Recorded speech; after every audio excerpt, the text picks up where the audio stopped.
Hey guys and girls, just wanted to talk to you guys a little bit about Buzzsprout. Start a podcast today with free podcast hosting for Buzzsprout, easy podcasting software for hosting, promoting, and tracking your podcast. Buzzsprout is the best way to publish a podcast online for secure and reliable hosting to full iTunes support. Get started for free, no credit card required, cancel at any time. Stats for losers. That's why we took the damn field. Now, if you want to crown them, then crown their ass. This is what's great about sports. This is what the greatest thing about sports is. You play to win the game. Welcome to the Airin podcast.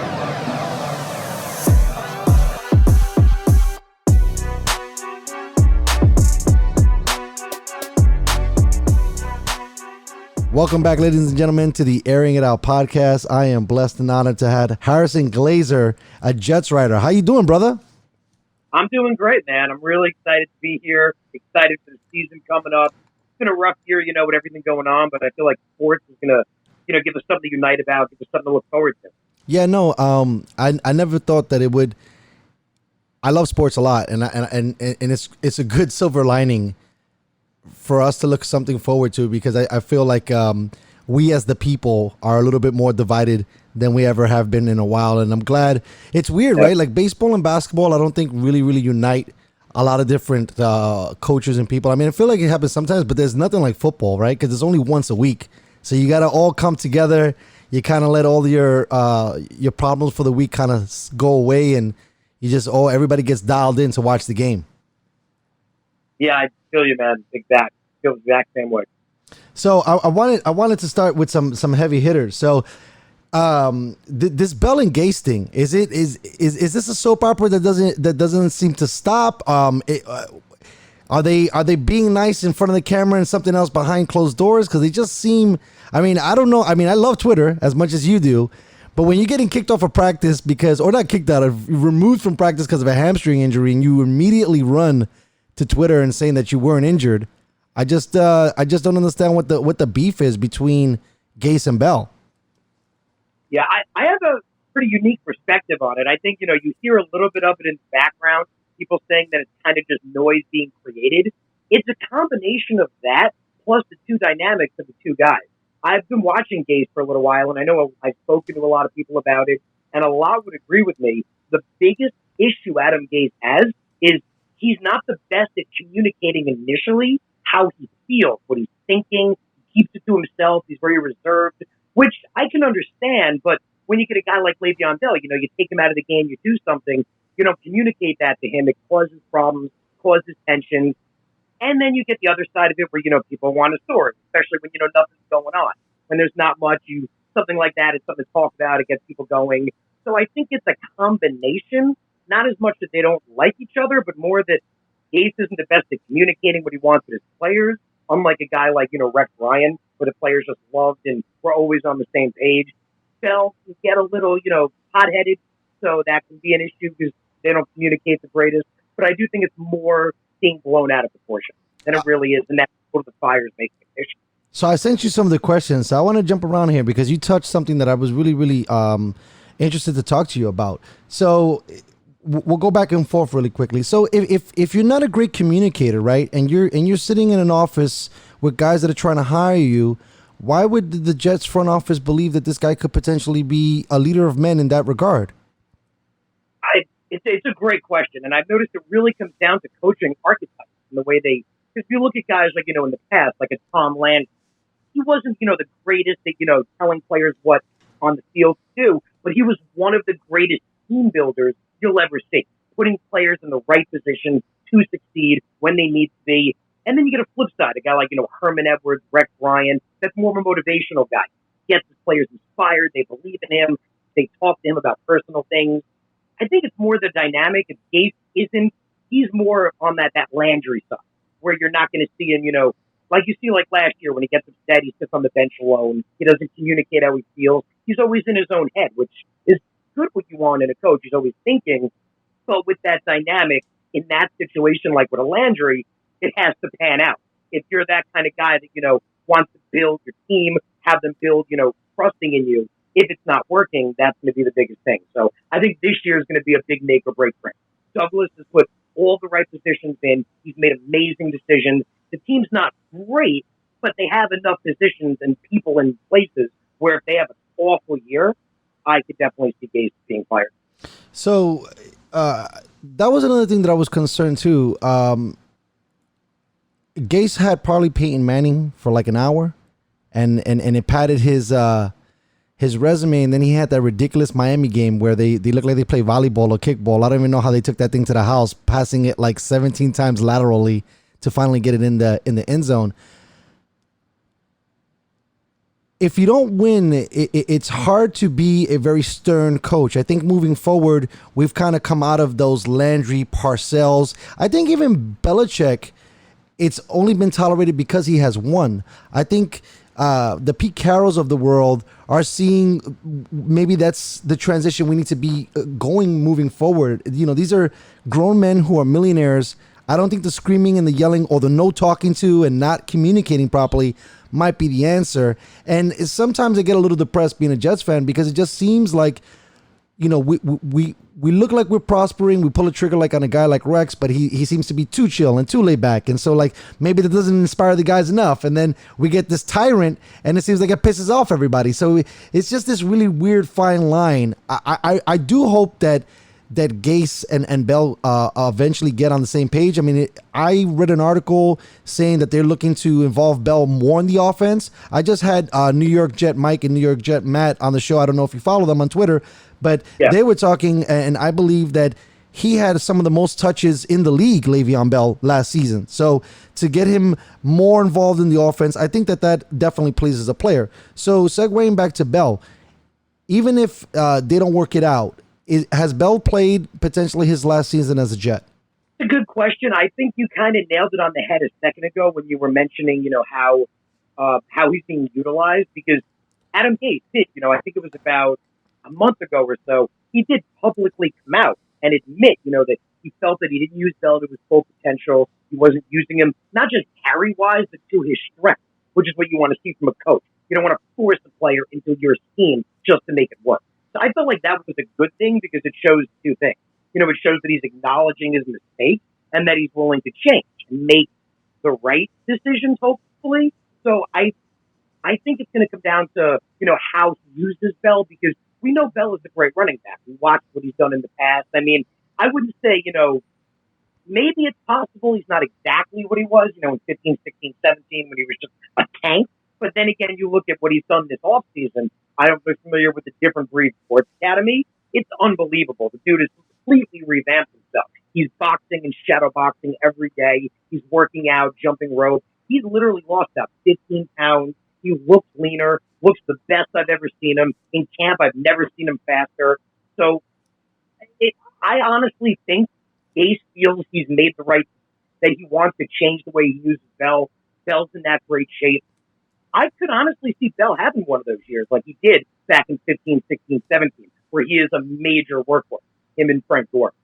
I was watching some of those videos on Twitter. My man was looking sharp, bro. He was with was with his focus pads. This guy has sticks. I mean, his timing looked good. His hand-eye coordination looked phenomenal. Like you said, he's probably in the best shape he's ever been. My man's got a six-pack. I mean, I think it totally did him justice to rest the body for a year, come back, slowly introduce himself back into the game, and then hit it hard. I mean, he looks absolutely phenomenal. He looks crisp in his routes. He looks aware. I mean, he's catching fade routes in the back of the end zone, which typically isn't a pass that a wide or running back catches. That's more of a wide receiver pass catching situation. My question is he going to be the only part of the offense that seems to be congruent with Darnold? See, I feel like that's been the big, you know, story outside of the Jets between the fans and the people that have been watching the team in practice. They feel that, oh yeah, Le'Veon Bell looks great, but that's all the Jets have. I'm going to tell you right here, that couldn't be farther from the truth. You look at a guy like Jamison Crowder, he was Darnold's number one weapon last year.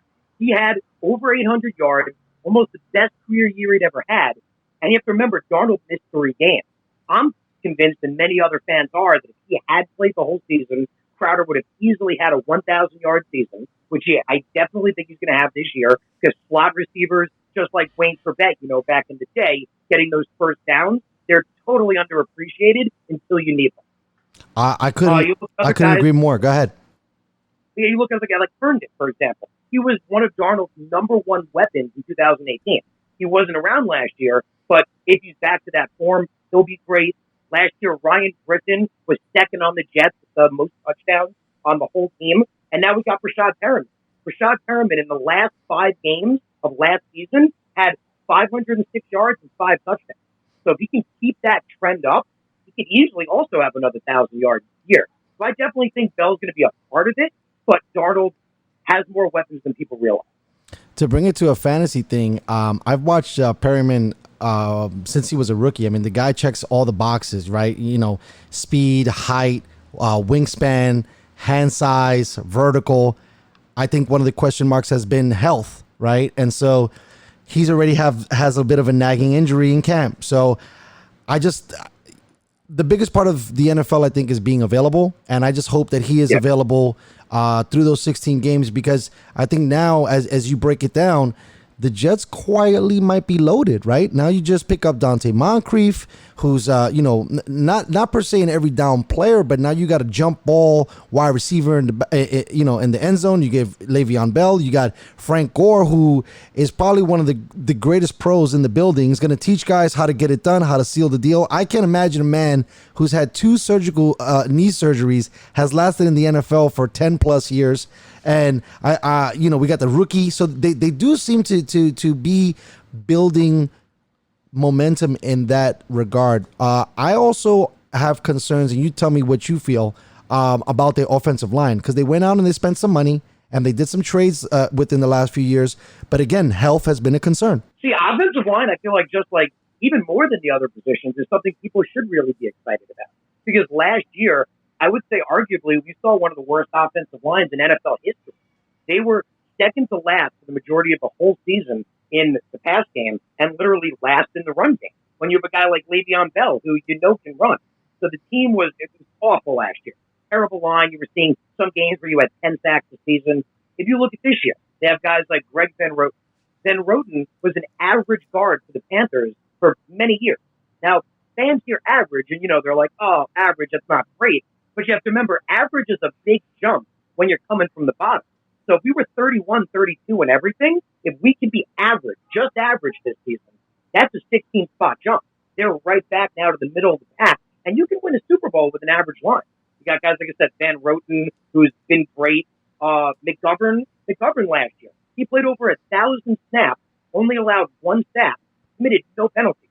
That is a ridiculously low fraction, which is great. And then you get a guy like Becton, who is just, I'm in love with Becton. I am a huge ACC fan, so I watched him back at Louisville. You could ask people, I've been begging for him for almost 2 years now. He is a beast. He is not only just huge, but he's unbelievably quick. He's agile. He's smart. He makes good reads. He has great blocking ability, and he will put a man into the earth. He is an unbelievable strength. Is that the giant that I see lining up to everybody else, making everybody look like a damn Smurf on the field? That guy's a house. You see him next to a guy like Alex Lewis, who's 6'6" and 305 pounds, and he looks like a wide receiver next to Becton. The man is an absolute monster. But what's crazy is you see him and you're like, oh, okay, he's big. But then you watch him move, and it is unbelievable. He is a very rare talent. So the foot technique, the hand technique, this guy knows how to shuffle, get low, get below the pads, and make. I can't wait to see this, man. This is this is how you got to build it. You get a little bit of the, from the draft, and then you try to get some key guys through free agency. I mean, I hate when I get excited like this, because it's always spring training. You're like, yeah, we're going to the Super Bowl, man. But then as things start to unfold, things start to not live up to the expectations. But at least right now, before camp starts, I can be excited about the fact that we are at least starting to look better on paper. My question now is getting back to Bell. I think that one of the prolific seasons that Bell was more successful under the Steelers was the season that he became more of a pass catcher, because he's very, very dangerous in the open field. And I think that if Gase can commit to try to figure out how to get him more open, maybe putting him in the slot, maybe using him in motion, maybe even lining him up on the X or the Y, going deep and doing some of those fades, maybe he might pull back the defense and open up things for some of these other players underneath and open up things for the tight ends. One thing that I was curious and I wanted to ask you, it's a two-parter. First, who's our offensive line coach? And second, are the Jets implementing a zone blocking scheme? Because I thought that that's when Bell really had his best season, when he had guards pulling, because he's a very patient back. He's not a guy who's just going to hit the hole, put his foot in the ground, and go north and south. He kind of needs the play to unravel a little bit and maybe have the pursuit go over, and it kind of opens up some of those cutback lanes. So if you can talk to me a little bit about who's coaching us right now on the O-line and some of our tactics going with our blocking scheme. Yeah, 100%. Yeah. So, wanted to make sure because they've been switching some offensive line coaches over the last couple of years. I didn't want to say the wrong guy. I'm pretty sure it's Pollock right now. Okay. That's what I want. And I'm a big fan of his. I remember now making sure who he was. He's done some really good work with offensive lines in the past. He's come into a couple of teams. I'm trying to remember. I think it was here. Yeah. He's worked with Houston. He's worked with Arizona. Those teams usually have really good offensive blocking schemes, especially Houston. Houston was really good for a while. So yeah. Okay, that's good. He's a solid. Yeah, so that hopefully really bodes well for Le'Veon and for Gore. I mean, I couldn't believe that Gore still had so much steam in the tank last season in Buffalo doing some of the runs he did. So, if he can spell Bell and get this rookie in there and mix up some touches. I'm sure, like you, I'm a little disappointed that Barnage didn't clear the physical. I was a little bummed out with Balaj. I really was, because when you look at him, he's a big guy. I watched him a little bit at Arizona State. He's a good runner. He runs pretty big, but he also runs pretty fast too, which is what you want in a guy like that. Last year, when he was with Gase, he averaged over 5 yards a carry. I thought I saw a decent amount of potential there. He didn't play a lot, but I was excited about him reuniting. I definitely thought, because Airin is a rookie, that he would definitely probably be the third guy there.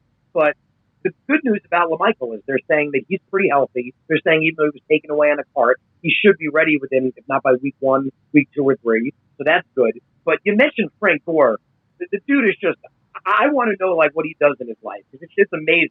The guy's 37 years old. The fact that he can still run through 300-pound defensive linemen is incredible. And you mentioned last year, they were saying by around week 6 when he got hurt, if he didn't come out, he was on par for an 1,000-yard season if he would have kept up what he was doing.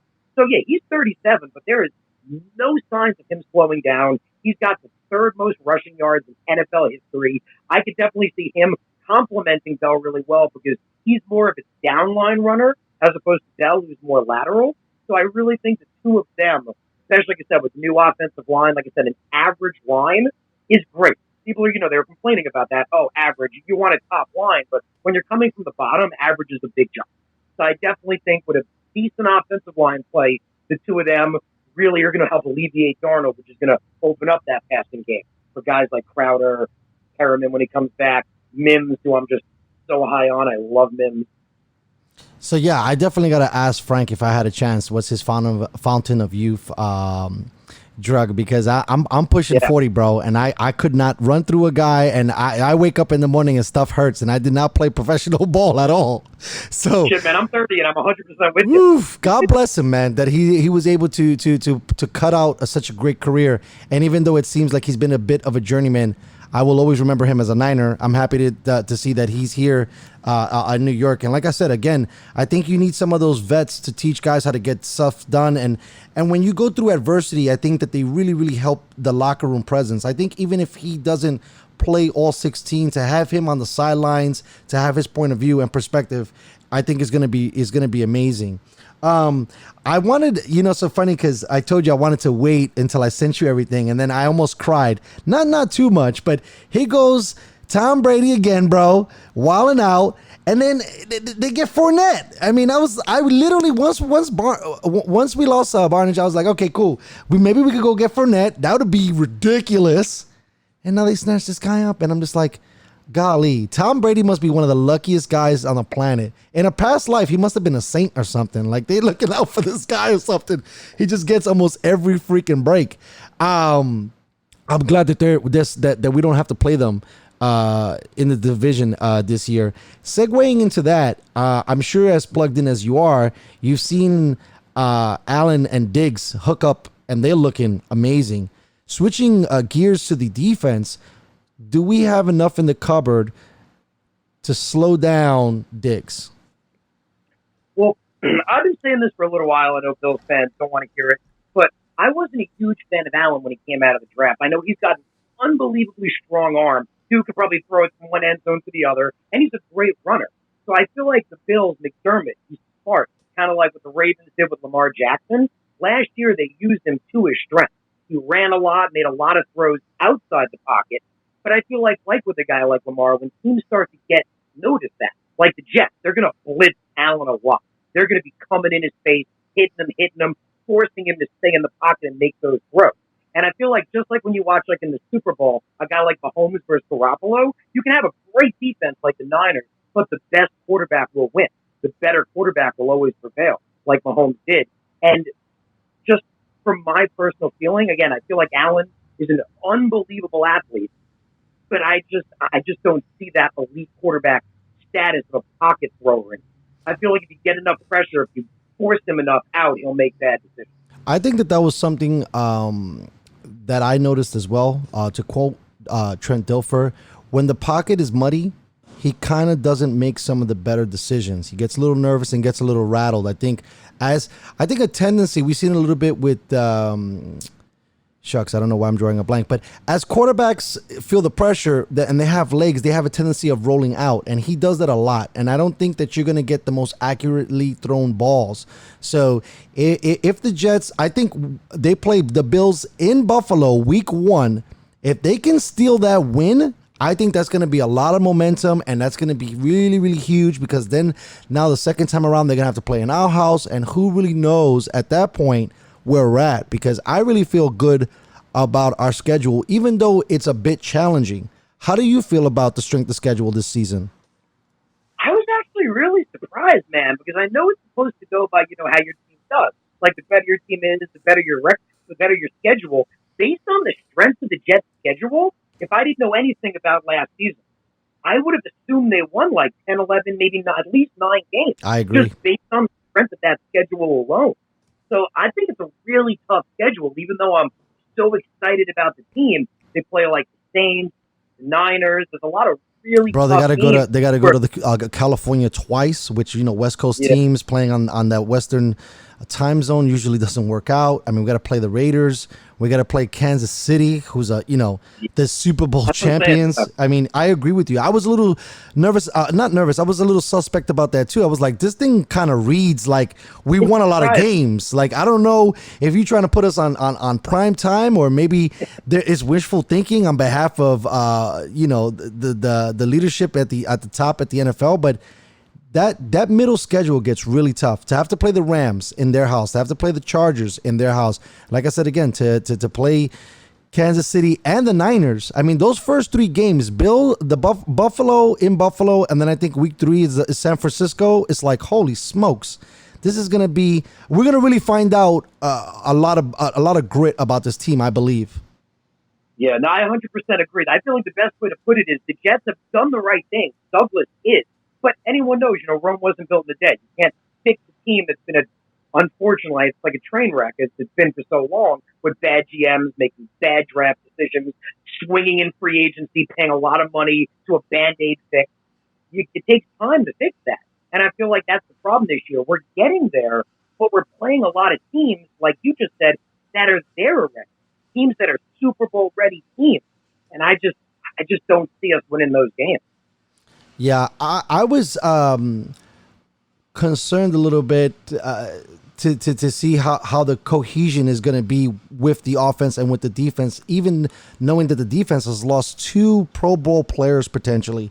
I want to pause on the defense really quickly, and I want to ask you, because everybody speaks about Darnold in such high regard. Are you 100% bought in on this guy? I am. I have bought into all the hype. And I'm telling you, as somebody who was a huge Chad Pennington fan growing up, I'm a big quarterback guy. You look at a guy like Darnold, I feel like anyone, the front office, coaching staff, even past players, they've looked at Sam Darnold and said, this is the best quarterback to ever wear a Jets uniform. Just talent alone. The way he makes throws, decisions, the maturity he has to check things off, the way he makes a bad throw or bad pick, then on the next read, he immediately adjusts to that.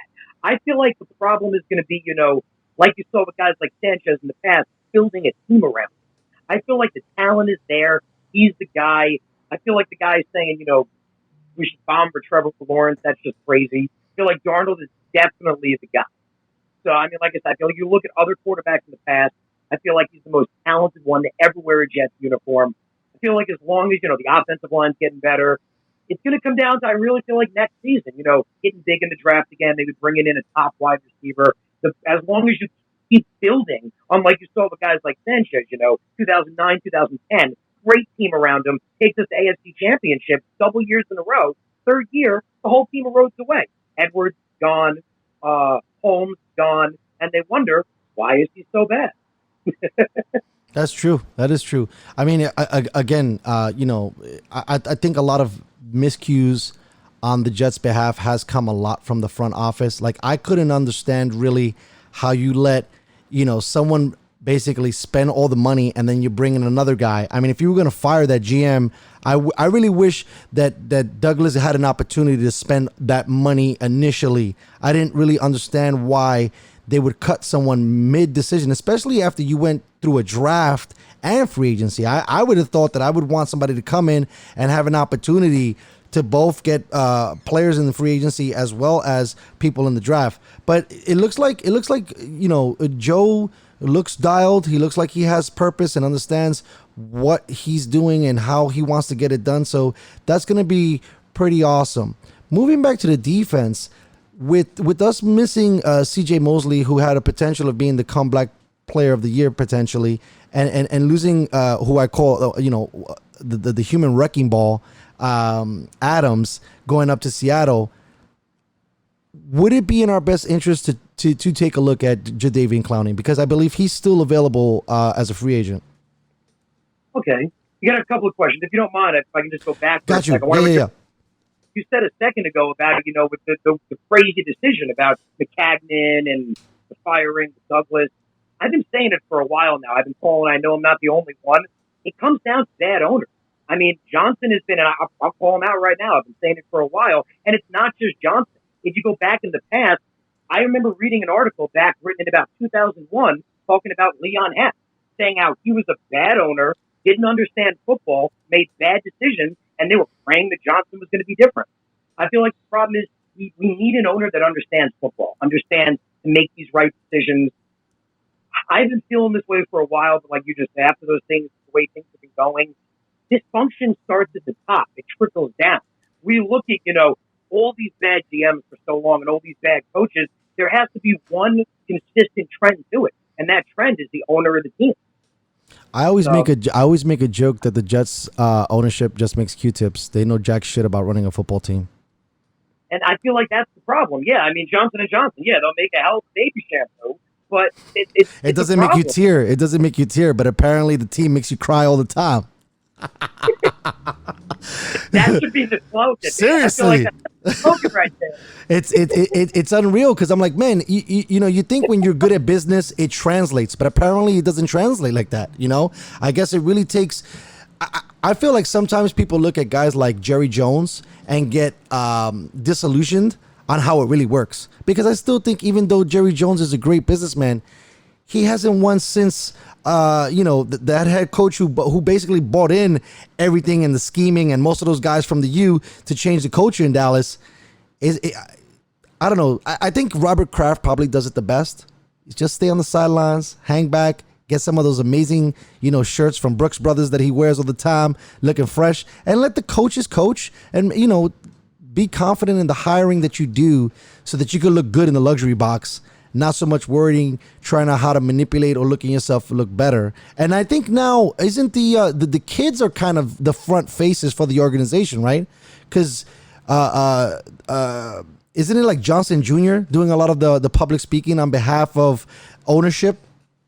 There's been a little bit of that. I know Chris Johnson was big in for a while. He was doing a little bit. I was excited with him for a little while. I felt like he was handling, when the protests were going on well. I thought, uniting with the players, holding hands on the field. I thought he was doing a lot of the right things, making the right decisions. But when he was making calls too, I mean, you saw it as well, right? Every once in a while, something would happen that you'd scratch your head and be like, that just That just doesn't seem good for the organization. Just doesn't make sense. Yeah, I couldn't agree more. You gotta definitely get one sound vision, and we can't just keep like putting different guys in front. Yeah, to be the dude that they're gonna be answering some of those tough questions. I wanted to get back to because I did hit you with kind of a couple of different punches at once. Back to You mentioned the defense. yeah. What are we concerned? Are we going to go out there with the squad and feel confident and maybe try to get some guys coached up, or are we going to go mid-season and make a move? I mean, as we wait longer, does Clowney's price go down or go up? See, well, with the outside linebacker, before you mentioned Mosley with inside linebacker, what surprised the heck out of me was with Avery Williamson. I thought, he's back in 2018. He was a top 10 linebacker in the league, over 100-plus tackles. I thought he would be, the unquestioned starter. But if you look at camp, as everyone's been reporting, he's been running with the tooth. The guy's been impressing everybody like crazy is Blake Cashman. And Blake Cashman, that fifth-round rookie last year out of Minnesota, that kid can move. He's got legs. He's all over the field. And according to the coaching staff, they're saying making big tackles, big plays. Same thing with guys like Neville Hewitt, who is, I feel, very underrated, specifically in the passing game. He's an excellent pass-covering linebacker. So I wouldn't be surprised if you don't even see Williamson playing. If you see Cashman and Hewitt as the main two linebackers, because their dynamic has been really tight right now. But before you mentioned outside linebacker, like with the edge rush, Jordan Jenkins is one guy. But, yeah, the Jets need an edge rusher. For a long time, we have a great middle of the defensive line with guys like McClendon, Fatakasi, Long Island native that's really come on. But you need guys that can get on from the edge. If you can't consistently get in, you can't win. And you look at a guy like Jadeveon Clowney, one thing that's important to realize is he's not the biggest sack guy. He only averages, maybe I'd say 6-5 sacks a year or so. But he has over 71 tackles for loss in his 6-year career. He's excellent against the run, excellent at setting the edge, which is equally just as important. And he did have 2 seasons where he had 9 and 9.5 sacks. So I do feel like, with the Jets, you're not giving him a big contract. You're only signing him for 1 year. So if he has an awesome year, we'll address it then. If he doesn't, nothing's changed. And like I say, he's great in the run, 71 CFLs over his career. Not the most in sacks, but again, he's had a couple of good years. I wouldn't be surprised, I think if he signed, he would be probably the best pass rusher coming off the edge for the Jets in 2020. Yeah, I would be excited. I think based on what you just said earlier, though, it looks like even if we don't go for him, we do have a lot of bright spots that maybe are not household names that we can kind of look forward to maybe hanging our hat on for the future, because that sounds good to me. I think we've always been one of those teams that even if you don't know their name, the D linemen and usually the linebacking core is great. What I wanted to move to is, since Mr. Darrelle Revis has moved on to better places, our DB situation has been a question mark, and now we lose Adams. How do you feel about is it Brian Poole is our guy, and we got May back there? Is that going to be enough to hold us down or to anchor some of the younger positions trying to come up and play DB? Well, if you watched him in camp this year, it's almost like Adams has barely even missed. I mean, let alone Douglas got 2 first-round picks for a guy that people were shocked that we'd get a second. So the second that happened, everyone was, forget Adams. We're much better off with the pick. But ever since that happened, May has been dynamite in camp. If you ask any of the Jet guys, they'll say he has been the best player, hands down in camp, flying all over the field, making all the plays. He's stepping up in Jamal's absence without question. And you have to remember, he was a second-round pick. He's kind of been in Adams' shadow for a while, but without Adams, he could really be that guy. You mentioned Brian Poole. Last year, 79 PFF rating, best of his career, best year he ever had as a slot quarterback last year with the Jets. So still only 27 years old, could be even better this year. But before you mentioned losing a Pro Bowler, I'm going to raise you a potential Pro Bowler, Pierre Desir. Desir, I like him. Forget last year, he was hurt. But if you go back to 2018, he had a close to Pro Bowl year. He shadows receivers great, excellent in man coverage, great at tracking the ball. His issue's been health in camp, but if he can stay healthy, he's that kind of guy, like you mentioned before, that's going to be covering a guy like Diggs. He's the kind of guy that's going to be a number 1 cornerback. And then you got another guy like LaShawn Austin. Love this kid out of Rutgers. I felt like when he was drafted, the second he was drafted, I knew, because I watched him in college at Rutgers, he was going to be a number one corner. And if you watched him last year, this kid is great at covering receivers. Same like with Desir, great at tracking the ball, great man coverage, great at the press. I definitely think between Sean Austin and Pierre Desir, the Jets have much better cornerback play than people give credit. From your lips to God's ears, bro, because right now you're talking about this team becoming a Super Bowl team, bro. I'm all in. I'm excited again. We're winning the championship. I mean, with the Niners, they got questions on the offense. If we could sneak a couple wins, man, I think 9-7 would be. I believe we could do 8-8. If we go 9-7, man, even if we go 10-6, that would be an amazing turnaround. And I think even if he's ruffled a couple people's feathers, you might want to consider giving Gase an extension at that point, because if he turns that team around after some additions by subtraction, it can be a really, really, really, really great season. And Darnold is the leader, so now all we got to do is focus on those skill position players. And I think that, moving forward, everything is going to be probably a little bit better. Now, with all these guys we talked about on defense, are we concerned that Cam starts for the Pats or what? When that happened, I knew it was going to happen, man. I was talking to my dad months right when he became a free agent. I was like, this is a Belichick move. Just like when he brought in Randy Moss or freaking Antonio Brown, or Corey Dillon, or any of the moves this guy does, man, because this guy just makes it happen. I saw it coming, and it's going to be a dangerous thing because you saw last year the Patriots have a solid team. On defense, they're one of the best in the league. They don't have a lot of great receivers, but you got a guy like Cam that if his legs are good, he could run. I mean, the biggest thing you want to contain Cam, it's just like playing a guy like Lamar Jackson, Deshaun Watson. You got to get in his face. You got to cause pressure. You can't let him run to the outside. You can't let him escape. That's how you beat a guy like that. I know you were talking about earlier. I'm trying not to bury too many leads here, but this Mims, talk to me about him. You say you're high on him. Are we? Is he gonna complete the sauce here? Because I mean, when you start to look at it now the Jets got some serious weapons. You're talking about, I mean, potentially, a lot of these younger quarterbacks seem to do. I think even Eli Manning was guilty of it. Once you start putting them in that know-how-to offense, you spread it out and you let these guys do what they do. Now they can sling the rock. You got Bell in there. You probably can put Gore in there at the same time. Now you got Perriman, you got Moncrief, you got Crowder. Now, so how does Mims try to break into this fold with so many guys pretty much ahead of him, I'm sure, on the depth chart? Man, that's what was so exciting about this last draft class. It was so deep at wide receiver. You get a guy like Mims. If he would have went 1 year prior, could have been like a top 15, top 20 pick. He definitely is a first-round talent, without question. You look at what he did in Baylor in 2017, 18, and 19. He just lit it up. And this part blows my mind. I always watched him play, and I always thought, he reminded me of like an A.J. Green. But I'm going to tell you this. Open up Denzel Mims' combine number and then open up A.J. Green. You're going to think you're looking at the same player. In almost every single category, they're like 0.1 away from each other in like everything, except speed, where Mims is faster. So Mims runs a 4.3 40. Dude's got unbelievable hands, great awareness, top-notch agility. I definitely think he should have been a first-round pick, and he thought it too. Remember, the first thing he said when he was drafted 59th is, I went too late. I should have been higher, and I'm going to prove everybody wrong. You probably know, like me, man, one of the last great receivers that said he was drafted too late and was going to prove everybody wrong, his name was Jerry Rice. And that went A-OK. So, and how's his camp going? And is he having great chemistry right out the gate with Darnold?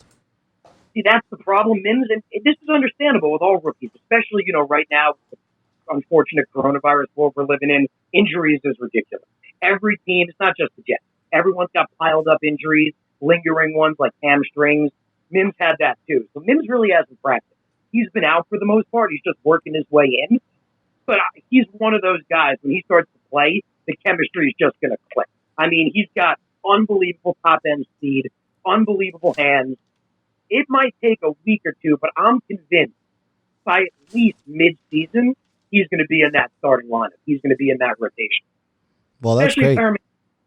Yeah, no kidding. I mean, it looks fully loaded. I would like to see, because I'm sure I mean, Gates came out and said last year that they had to dumb down the offense because Darnold wasn't there. So I can't wait to see this offense really at its full capabilities and really doing some of the stuff that they were projected, like they looked like they started doing. You know, some of the end arounds, some of the play fakes and the motions, and trying to really stretch defenses out. So I mean, it looks like I said, man. On paper, things are starting to gel and starting to come back together. You know, you have Gase, who publicly at least squashed the beef. You got Greg Williams, who I think is one of the best defensive coordinators in the league.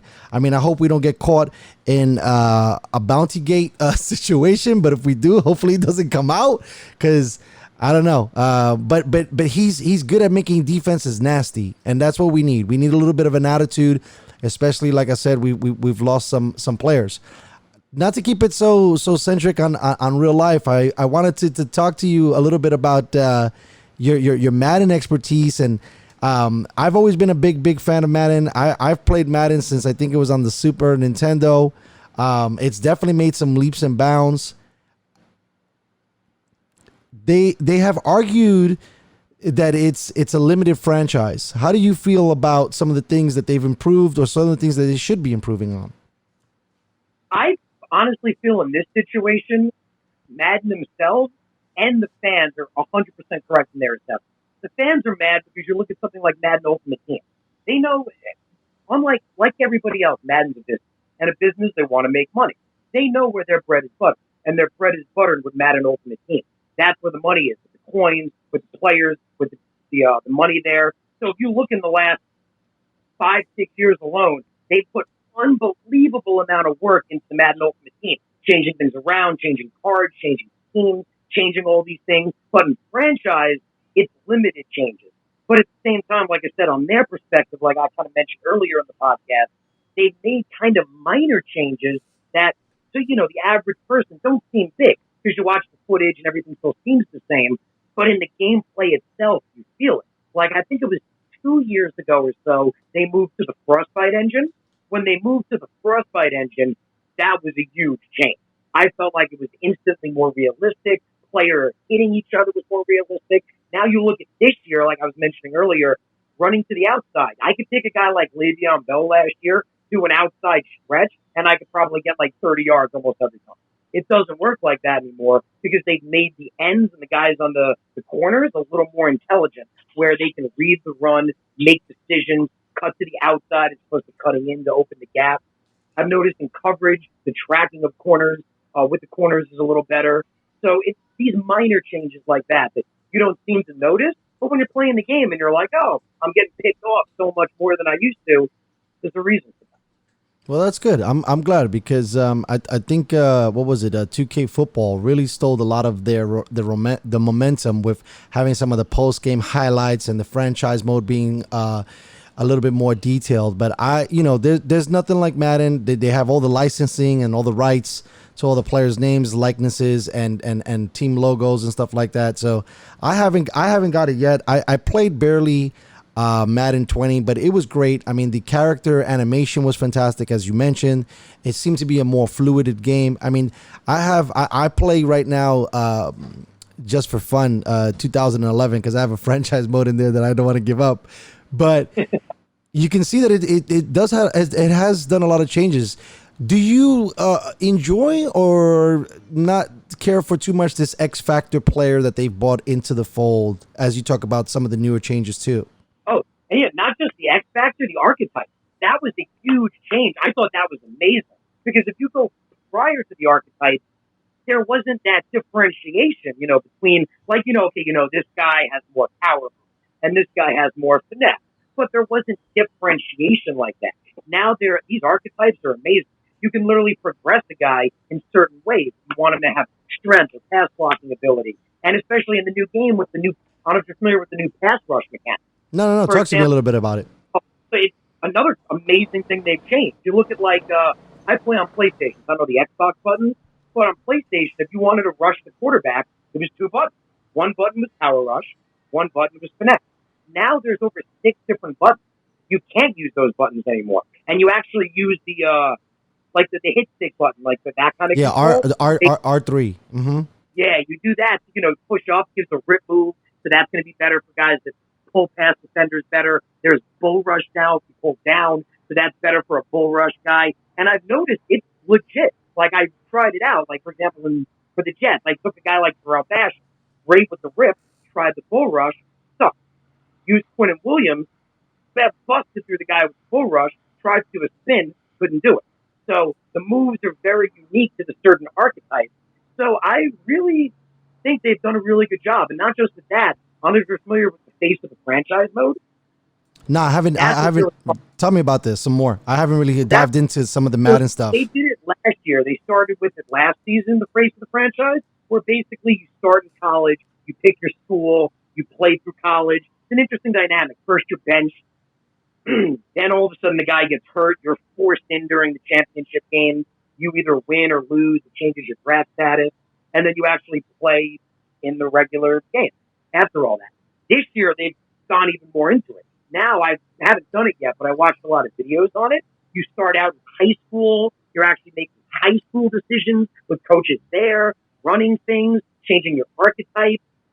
You actually, once you choose what college you go to, not only do you get benched, you actually switch with another guy. So, like, your quarterback and his receiver, then his quarterback and your receiver for a little bit. You're like a dynamic duo. Really interesting. No, that sounds like a lot of fun. Now you got me excited. I'm gonna have to go down, wear a mask and go pick up a game and a copy, and maybe sit down and play you. I don't know what team I would play if you picked the Jets, but I gotta after this show, I gotta definitely get your PlayStation handle. It'll be fun. Usually, I play some of these guys, man, who seem like they don't have lives, and they're just so good. The online play, whether you've enjoyed the upgrades at the game or not. These guys are so competitive and so good. I mean, obviously they have these Madden tournaments, like you were talking about with that own create, the Madden Ultimate Teams. It's still fun. It's still fun, no matter what you say, and it definitely brings you back to your childhood a little bit, where everybody just hanging out Friday, Saturday night, playing each other. Well, I wanted to ask you, how did you get into writing for the Jets, and how did that whole thing kind of come about? It's actually really unique and a funny story. I'm actually an educator primarily. I teach on Long Island. I'm a social studies teacher. Before anyone who's taught on the island, it's almost impossible to get jobs here. It's very difficult to get teaching on the island. I was subbing for a couple of years. While I was subbing, I just wound up meeting the editor for Jet Nation. His name is Glenn Naughton, and we just started talking and chatting, and I just started talking about facts and things I know, and I told him how I'm an educator and I also do writing on my own, like independent writing as well, like poetry and stuff. He said, "Oh, let me get an article from you one time, and we'll see how you do." And I wrote an article, and that was that. He really liked it.